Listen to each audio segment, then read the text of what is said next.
Have you ever heard of the Battle of Tours?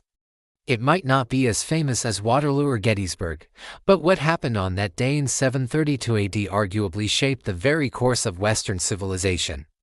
It's a story of ambition, clashing cultures, and one man who stood against a seemingly unstoppable tide. Let's set the stage. The early 8th century.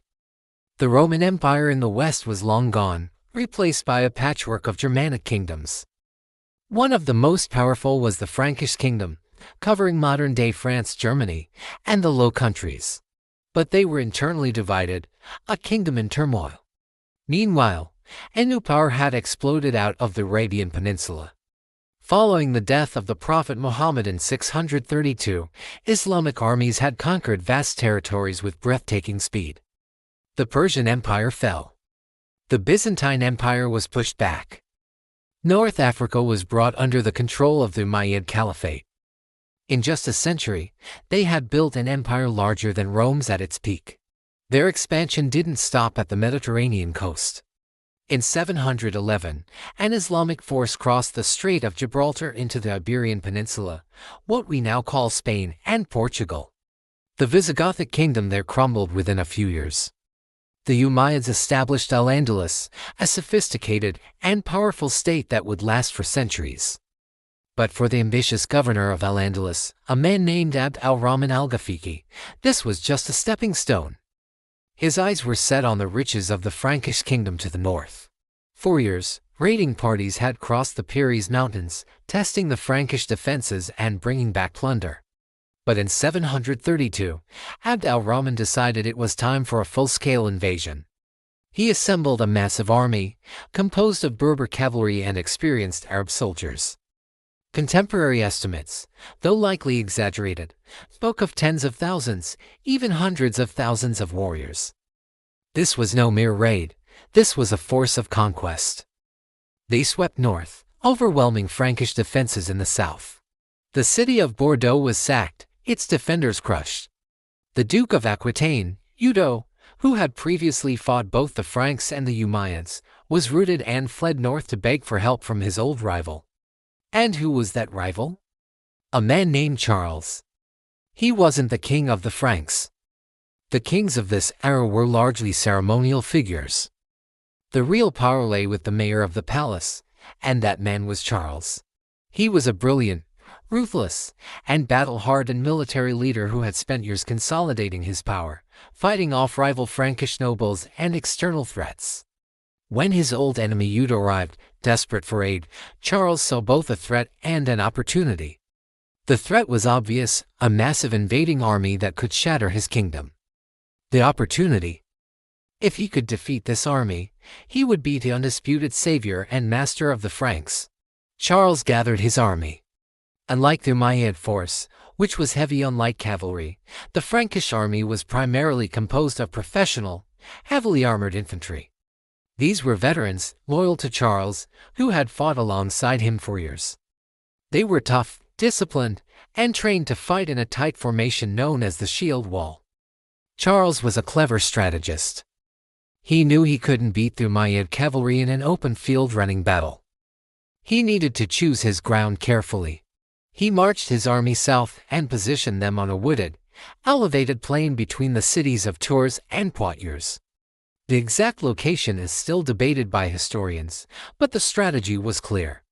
The terrain would disrupt cavalry charges and force the enemy to fight an uphill battle against his solid infantry line. For about a week, the two armies faced each other, engaging in minor skirmishes but avoiding a full-scale battle. Abd al-Rahman was hesitant. He was used to swift victories, and this disciplined, silent wall of Frankish soldiers was an intimidating sight. They didn't break. They just waited. The weather was getting worse, and his supply lines were long. He knew he had to act. Finally, on what is believed to be October 10, 732, Abd al-Rahman ordered the attack. The Umayyad cavalry charged, wave after wave, crashing against the Frankish shield wall. Imagine the scene, the thunder of hooves, the war cries, the clash of steel on steel and wood. The Frankish infantry stood firm. One Arab chronicler of the battle described it with awe, saying the northern soldiers stood like a wall of ice, seemingly impenetrable. The battle raged for hours. The Franks, packed shoulder to shoulder, absorbed the charges and pushed back. They used their heavy shields, spears, and swords to devastating effect. It was a brutal, grinding fight. The turning point came from a clever move by Charles, or perhaps just a rumor that spread like wildfire. A detachment of Franks, possibly sent by Charles, had circled around and begun to raid the Umayyad camp, where all the plunder from their campaign was stored. The desire to protect their loot was too strong for many of the Umayyad soldiers. They began to peel away from the main battle, racing back to defend their camp. This created confusion and chaos in their ranks. Abd al-Rahman tried to rally his men to restore order to the wavering lines. In the midst of this confusion, he was surrounded by Frankish soldiers and killed. The death of their charismatic leader was the final blow. As night fell, the Umayyad army, now leaderless and demoralized, retreated. The Franks, expecting the battle to resume the next day, held their formation. But when dawn broke, the enemy camp was empty. The Umayyad army had slipped away in the night, retreating back over the Pyrenees, leaving their dead and their ambitions behind on the battlefield. Charles had won a decisive victory. For his role in hammering the enemy, he was given a new name, Charles Martel. Charles the Hammer. So, why was this one battle so important? For centuries, historians, from Edward Gibbon to the present day, have argued that if Charles Martel had lost at Tours, the history of Europe would have been completely different. The argument goes that there was no other significant military force left in Western Europe capable of stopping the Umayyad advance. The path to Paris, to Germany, even to Rome and Constantinople from the west, might have been open. Europe could have become part of the Islamic world. The languages, the religion, the entire culture we know today, might never have developed. Now, some modern historians argue this view is a bit overstated. They point out that the Umayyad force was at the very end of a long supply line, and this may have been more of a large-scale raid than a full-on invasion for permanent conquest. They also note that the Umayyad Caliphate was facing its own internal problems and soon fell into civil war, which would have limited its ability to expand further anyway. But even with these caveats, the psychological and political impact of the Battle of Tours was immense.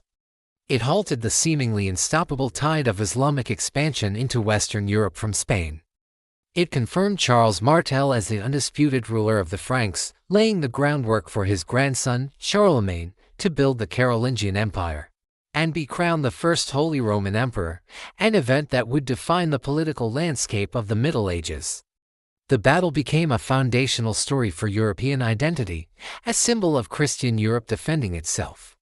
It boosted the authority of the papacy in Rome and solidified the alliance between the popes and the Frankish kings, a partnership that would shape the continent for 1,000 years. The Battle of Tours wasn't just a clash of armies, it was a clash of worlds.